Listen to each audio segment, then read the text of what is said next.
भाई ड्यूटी झाली भाऊ 10 वाजे 10:30 वाजता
पैसे तुम्ही घेऊन राहिले ना काय करायचं 6 वाजता म्हणून झालं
एक दीड तास झाला आहे, कमीत कमी 8 वाजतापासून मी इथं पेट्रोल पंपावर उभा आहे आणि मला असं वाटलं की लवकरात लवकर पेट्रोल भरून घ्यायचं, कारण की मला जायचा मयतमध्ये.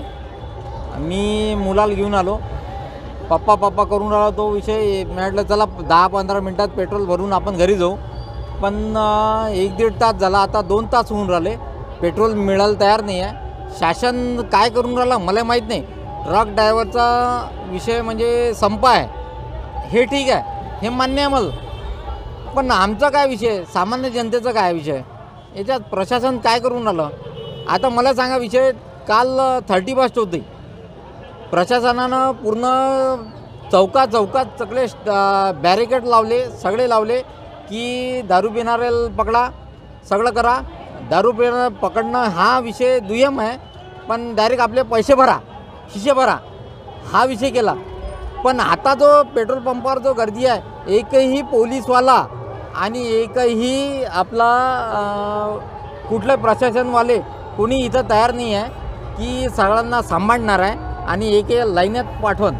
मला 2 तास झाले, मी लाईनमध्ये 2 व्हीलरवाले पुढं निघून चालले गेले, पण हे आता आम्हाला समजलं बा की ट्रक ड्रायव्हर जे आहे, समजा ड्रायव्हिंगवाले सगळे, त्यांचा स्ट्राईक आहे. मग त्यांचा ना आणि पेट्रोल पंपाचा काय विषय आहे बा. यांना पेट्रोल देऊन ना मोकळं करा, जी मागणी काहीच नाही आहे बा, पटापटा पेट्रोल द्या, मोकळं करा, परंतु आम्हाला पण बाकीचे कामं असतात ना.